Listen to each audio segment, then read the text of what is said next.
Hello students. मैं आप लोगों को इस वीडियो में विज्ञान सब्जेक्ट के कुछ ऐसे महत्वपूर्ण प्रश्न बताने वाला हूं जो एग्जाम के लिए बहुत ही इम्पोर्टेंट प्रश्न हैं।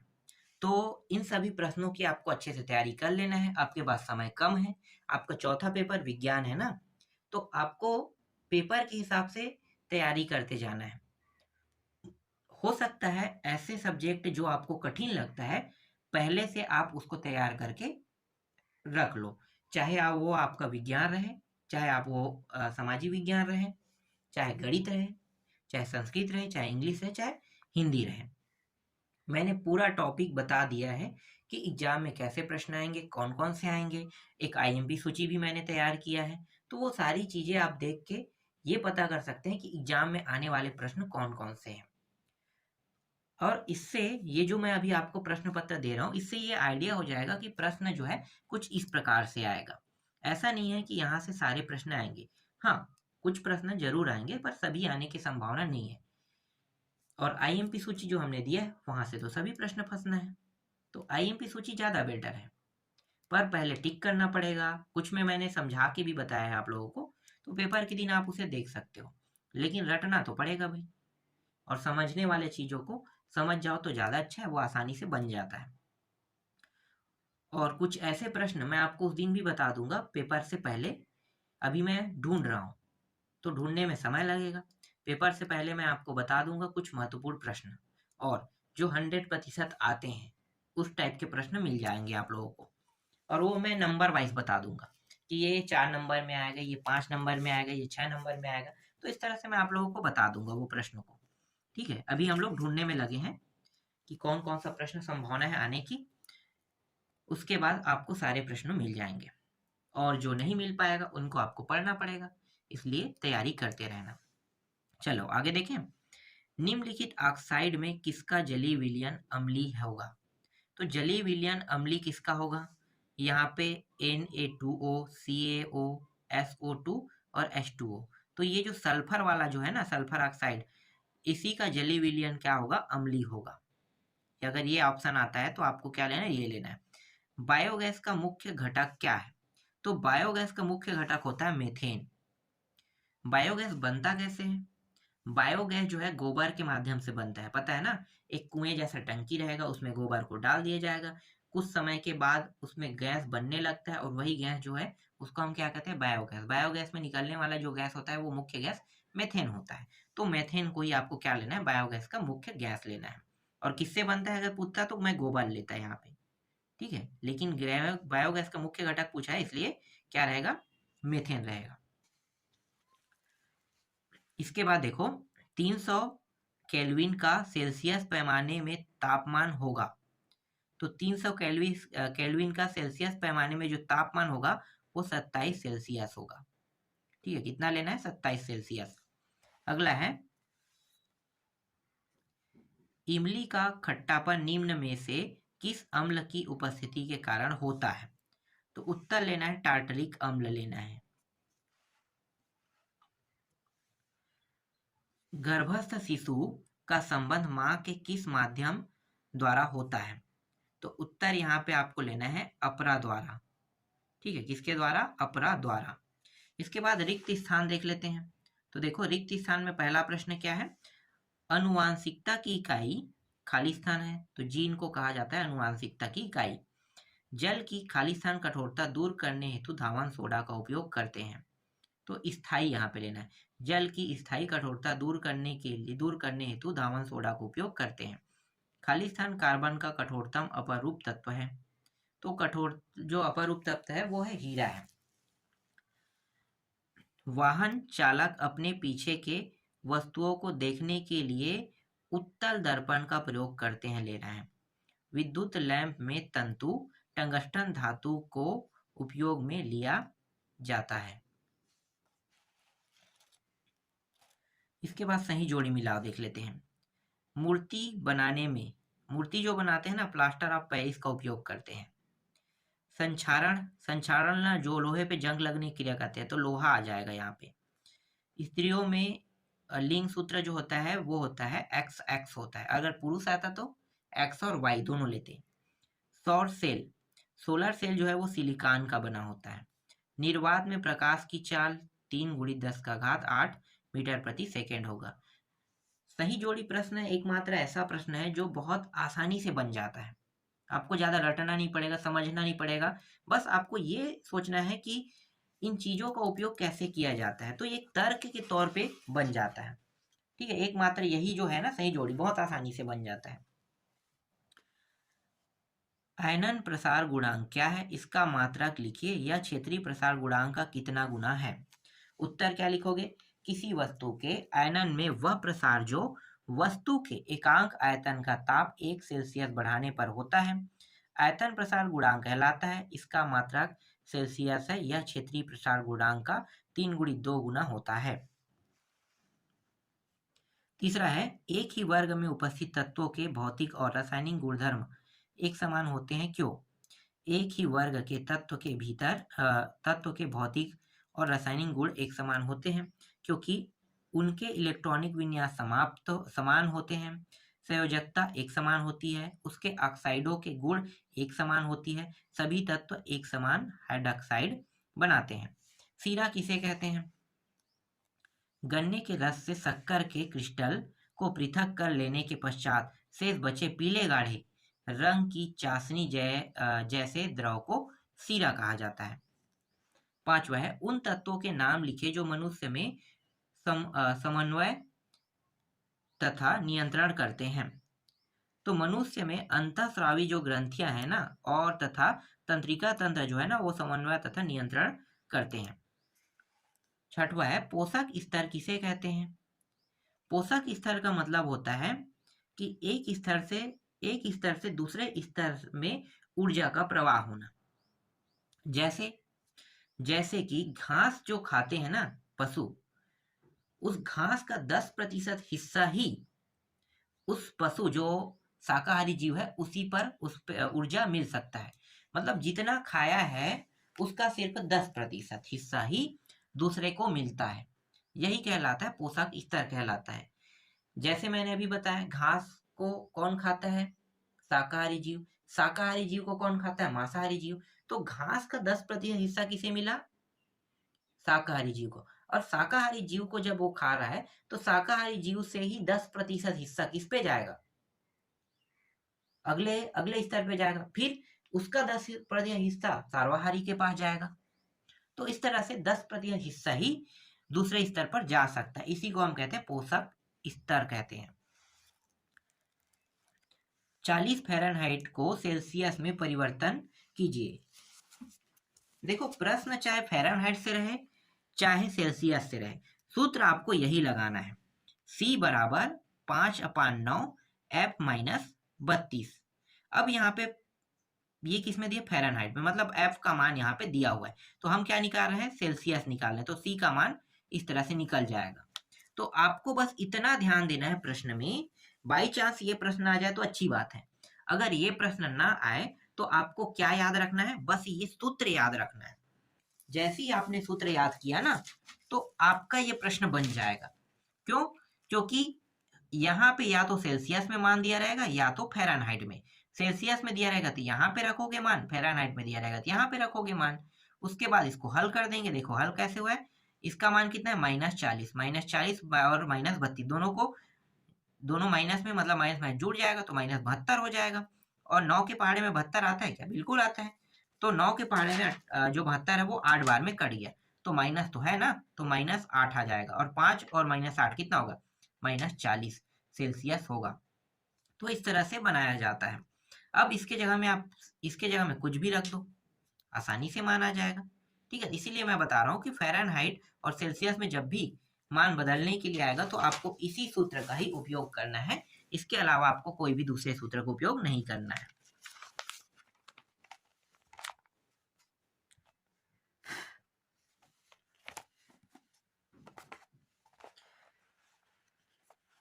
इसके बाद देखो 8वां प्रश्न है, फ्यूज क्या है? यह किस पदार्थ का बना होता है? देखो, फ्यूज जो होता है वो टंगस्टन का बना होता है। पदार्थ तो मुझे पता है, पर फ्यूज का उपयोग हम कहाँ पे करते हैं? तो फ्यूज ना एक विद्युतीय उपकरण होता है और ये जो विद्युतीय उपकरण है वो विद्युतीय परिपथ को क्षतिग्रस्त होने से बचाने का काम करता है। मान लो कहीं पे वोल्टेज ज़्यादा आ जाता है, तो जो टंगस्टन का धातु लगा होता है, आप लोगों ने देखा होगा 100 वाट का बल्ब जो होता है, उसमें गोल गोल स्प्रिंग जैसा लगा होता है, वो टंगस्टन का होता है। ठीक है, टंगस्टन का होता है, टंगस्टन का धातु है। नहीं नहीं, फ्यूज अलग होता है, मैं यहाँ पे लाइट को बोल रहा था, फ्यूज फ्यूज, सॉरी सॉरी, यहाँ पे फ्यूज का मतलब बताया ना। फ्यूज जो होता है वो विद्युत को क्षतिग्रस्त होने से बचाने के लिए इसका उपयोग किया जाता है। फ्यूज में क्या होता है, एक तांबे का तार होता है या एल्यूमिनियम का जो तार होता है, उसको ना लगा दिया जाता है, और वो उसका जो गलनांक है वो बहुत कम होता है, मतलब उसमें कितनी बिजली सपोर्ट करने की क्षमता है ये रखा जाता है। कई बार आप लोगों ने सुना होगा डियो उड़ गया है, उसको बनाने वाले हैं, तो वो क्या है, वो एक प्रकार का फ्यूज है। अगर उसका पावर ज़्यादा हो जाता है ना, तो वो जल जाता है, जल के गल के ना समाप्त हो जाता है, तो फिर उसको लगाया जाता है। तो वो क्या है, वो लाइनों को, जो विद्युत जो ज़्यादा खपत हो रहा है, मतलब जहाँ पे नुकसान होने वाला है ना, शॉर्ट सर्किट, उसको भी उससे बचाया जाता है, इसलिए फ्यूज को लगाया जाता है। ठीक है, और फ्यूज जो है किसका बना होता है, वो तांबा का भी हो सकता है, एल्यूमिनियम का भी हो सकता है, ठीक है, तो किसी भी पदार्थ का हो सकता है, लेकिन इसका गलनांक बहुत कम रहेगा। मतलब बहुत आसानी से ये गल सकता है। हीरे का अपवर्तनांक 2.42 है। इस कथन का अभिप्राय, हीरा जो है ना वो कार्बन का प्रारूप है, और इसका क्रांतिक कोण जो है वो कितना होता है, 24 के लगभग होता है। हीरे के भीतर अनेक किरण अधिक पहुंचती है, जिनके लिए आपतन कोण क्रांतिक कोण से बड़ा होता है। ये किरण अनेक बार हीरे के भीतर परिवर्तित होकर दर्शक के पास पहुंचती है, और हीरा अधिक चमकदार दिखाई देता है। समवृत्ति लक्षण क्या है, उदाहरण देकर समझाइए। तो उत्तर लिखना है आपको। कुछ अन्य लक्षण जैसे तितलियों और पक्षियों के पंख का कार्य समान है, पर उनकी उत्पत्ति एक समान नहीं है। पक्षी के पंख उसके अग्र पैर से बने हैं, जबकि तितलियों के पंख उसके पैर से नहीं, बल्कि मुख्य रूप से त्वचा से बने हैं। अतः संरचना अलग है, लेकिन कार्य एक समान है। अतः ऐसे लक्षण समवृत्ति लक्षण कहलाते हैं। तितलियों के पंख व पक्षियों के पंख। 11वां प्रश्न है, सुरेश एक दृष्टिबाधित छात्र है, वह किन किन सूचकों का प्रयोग कर अम्ल और क्षार की पहचान कर सकता है। तो यहाँ पे उत्तर क्या लिखोगे, गंधी सूचक या घ्राण सूचक का उपयोग करके पीएच का पूरा नाम, पीएच का पूरा नाम क्या होता है, पीएच का पूरा नाम है पोटेशियल ऑफ हाइड्रोजन होता है।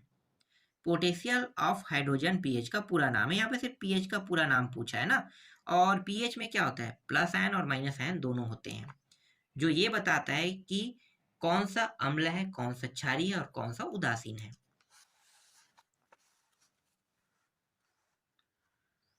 इसके बाद अथवा प्रश्न देखो, अचार को तांबे एल्यूमिनियम के बर्तन में क्यों नहीं रखा जाता। पता है क्यों नहीं रखा जाता, अगर रख दिया जाएगा तो क्या हो जाएगा, एक परत जम जाएगा, ठीक है, इसलिए नहीं रखा जाता। अगला देखो, आयनीकरण क्या है, ठीक है, इसके दूसरे पॉइंट है, आयनीकरण जिसमें धन और ऋण दोनों आवेश होते हैं आयनीकरण कहते हैं। जैसे कि यहाँ पे एग्जाम्पल बता दे कॉपर सल्फेट का, सी में डबल प्लस आवेश लगा दिया है, और सल्फेट में डबल माइनस आवेश लगा दिया है। पीवीसी की संघनित संरचना, तो देख सकते हो संघनित संरचना ClHCC डबल बॉन्ड के साथ सिंगल बॉन्ड H उत्प्रेरक का कार्य कर रहा है, और इस प्रकार से बनेगा पॉलीविनाइल क्लोराइड बनेगा।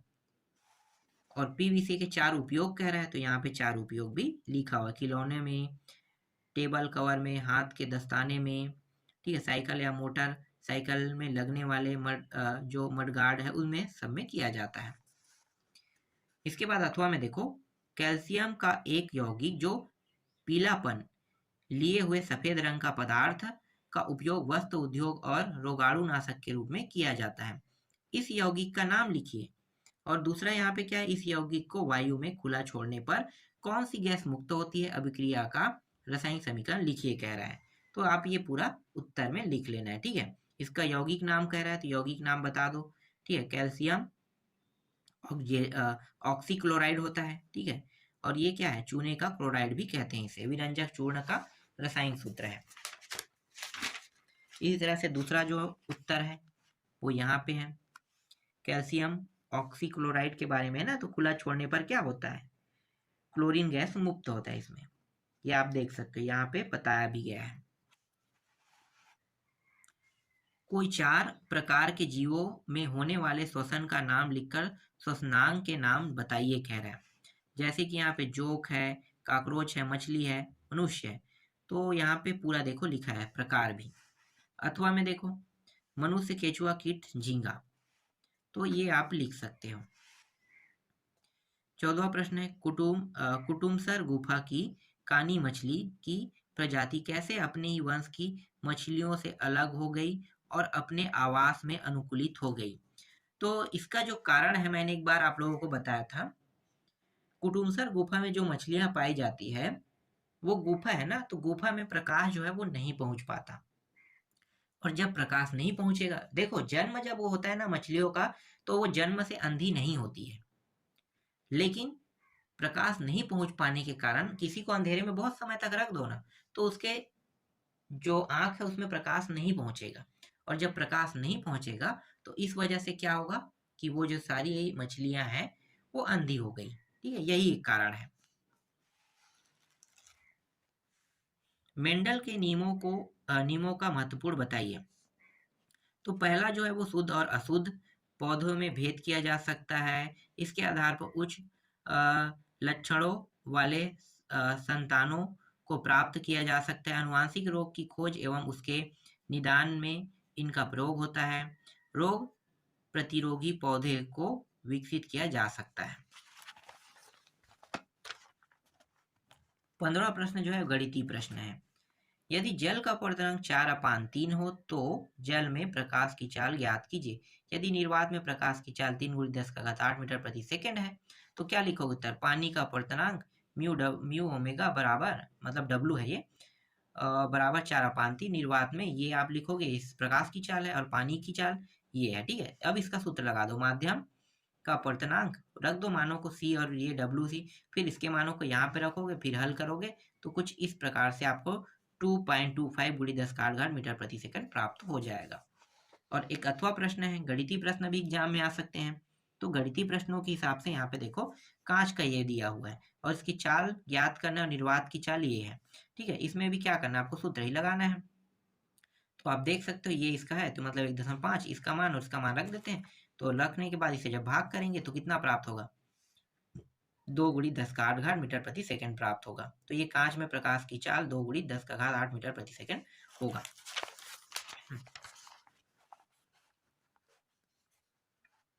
प्रत्यावर्ती विद्युत जनित्र क्या है, उसका वर्णन निम्नांकित शीर्षकों के अंतर्गत कीजिए। नामांकित आरेख, सिद्धांत, कार्यविधि, ठीक है, ये सब चीज दिखाना है। तो यहाँ पे देख सकते हो प्रत्यावर्ती विद्युत जनित्र क्या होता है। प्रत्यावर्ती विद्युत जनित्र एक ऐसा उपकरण है जो यांत्रिक ऊर्जा को प्रत्यावर्ती धारा में बदलता है। नामांकित चित्र के बाद यहाँ पे पहले नामांकित चित्र पूरा देख लेते हैं, विद्युत जनित्र का है, ठीक है। नामांकित चित्र विद्युत जनित्र में देखो 2 ध्रुव दिया हुआ है, ठीक है। चुंबक में 2 ध्रुव होते हैं ना, एक N और यहाँ पे देखो, यहाँ पे N ध्रुव वाला है और ये SS ध्रुव वाला है। तो हमेशा ये दोनों एक दूसरे को क्या करते हैं, परिवर्तित करते हैं। ये भी परिवर्तित कर रहा है मान लो, तो इस प्रकार से ये विद्युत जनित्र काम करता है। अब इसके सिद्धांत को आपको पूरा लिखना है, तो ये सिद्धांत है, ये कार्यविधि है, और ये पूरा, ठीक है। इसके बाद अथवा में देख लेते हैं, विद्युत मोटर क्या है, इसका वर्णन निम्नांकित शीर्षकों के अंतर्गत कीजिए। नामांकित आरेख, सिद्धांत, कार्य विद्युत विद्युत मोटर, नामांकित चित्र, ठीक है, ये सब चीज यहाँ पे आपको बनाना है। तो आप देख सकते हो इस तरह से। फिर यहाँ पे सिद्धांत है, ठीक है, कार्यविधि है, ये रहा कार्यविधि, ठीक है, और ये क्षैतिज वाला, ठीक है, ये रहा। फिर 17वां प्रश्न, 17वां प्रश्न, कैल्शियम, लिथियम, एल्यूमिनियम, हाइड्रोजन की अभिक्रिया से का संतुलित रासायनिक समीकरण लिखिए कह रहा है। तो इनका संतुलित रासायनिक समीकरण देख सकते हो, 2 ये पूरा लिखा हुआ ना, ये लिथियम का है, ठीक है, और लिथियम का हो गया, एल्यूमिनियम का भी देख लो, ये रहा। ठीक है, दूसरा प्रश्न देखो यहाँ पे क्या है, आभूषण बनाने के लिए सोना, चांदी, प्लेटिनम धातु का उपयोग किया जाता है। और कुछ इस प्रकार से प्रश्न भी रहेगा जिसको पूर्ण करना है अभिक्रिया को।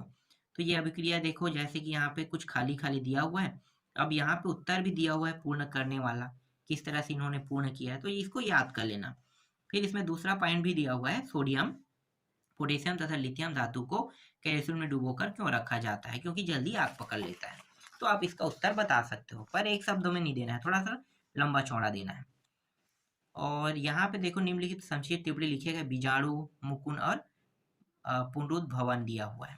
तो बीजाणु के बारे में अगर लिखना है तो ये पूरा टॉपिक लिखोगे, मुकुंद के बारे में लिखोगे तो ये पूरा टॉपिक, फिर पुनरुद्भवन के बारे में लिखोगे, ये हो गया।